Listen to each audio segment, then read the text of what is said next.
L'analyse d'une situation de travail. Ce tutoriel a pour objectif d'expliquer la méthode d'analyse d'une situation de travail. Cette démarche d'analyse permet d'identifier les composantes de la situation de travail d'un opérateur et de les mettre en relation afin de proposer des mesures de prévention adaptées. Ces mesures de prévention aideront à proposer des améliorations ayant des effets positifs pour l'opérateur et pour l'entreprise. Cette démarche a pour origine un problème de santé, de sécurité, d'efficacité au travail. Elle est généralement mise en place à la demande de l'employeur et/ou du comité social et économique, suite à des incidents répétitifs, à un taux d'absentéisme élevé dû à des arrêts de travail, à une diminution du rendement. Prenons l'exemple de l'atelier de ponçage de l'entreprise Duclos. L'entreprise Duclos, 26 salariés, est spécialisée dans les menuiseries bois et PVC. Au sein de l'atelier de ponçage, le nombre de salariés victimes de troubles musculo-squelettiques est en augmentation. Suite à l'identification de ce problème, il convient maintenant de répertorier de manière exhaustive les composantes de cette situation de travail. Ces composantes sont les déterminants opérateurs. Ils correspondent à ce qui caractérise l'opérateur, c'est-à-dire son âge, sa taille, sa formation, son ancienneté au poste de travail. Les déterminants entreprises. Ils correspondent à ce qui caractérise l'entreprise et ce que celle-ci met à disposition de l'opérateur, c'est-à-dire les outils, les machines, le niveau de bruit. Le travail prescrit. Il correspond à ce qui est demandé à l'opérateur par l'entreprise. Le travail réel.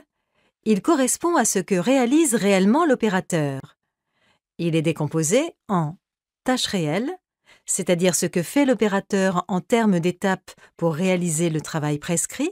Par exemple, il porte un carton.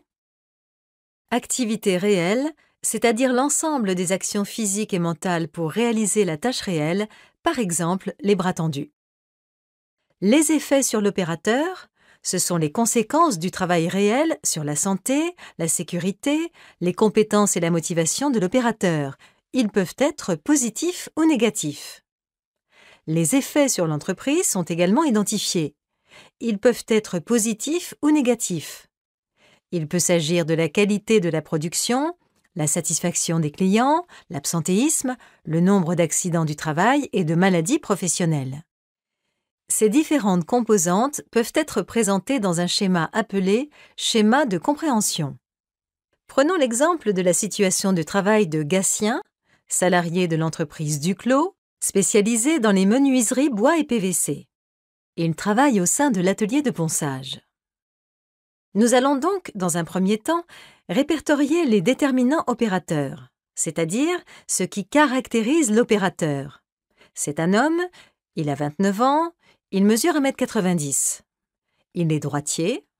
Il est titulaire du bac pro technicien fabrication bois et matériaux associés. Et il a une ancienneté au poste de ponçage de 8 ans.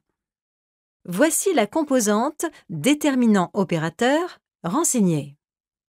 Recherchons maintenant les déterminants entreprise, c'est-à-dire ce qui caractérise l'entreprise et ce qu'elle met à disposition de Gatien. Les horaires de travail sont de 8h30 à 12h30 le matin et de 14h à 17h l'après-midi. Le niveau de bruit est de 93 décibels A. L'entreprise met à disposition une ponceuse électrique portative de 3 kg et des pièces de bois de 2000 mm sur 300 mm avec une épaisseur de 250 mm ainsi qu'un établi d'une hauteur de 85 cm. Voici la composante déterminant entreprise renseignée.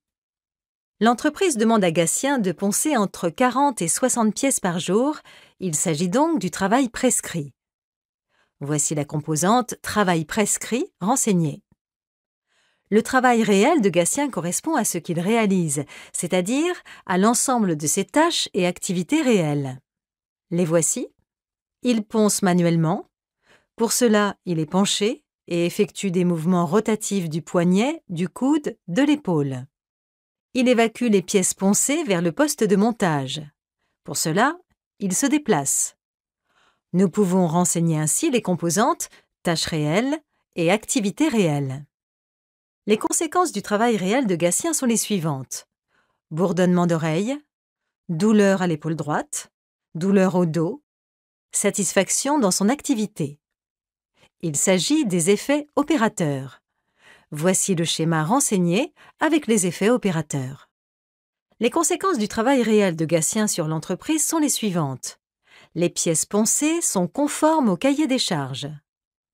Nous pouvons donc renseigner la dernière composante concernant les effets sur l'entreprise.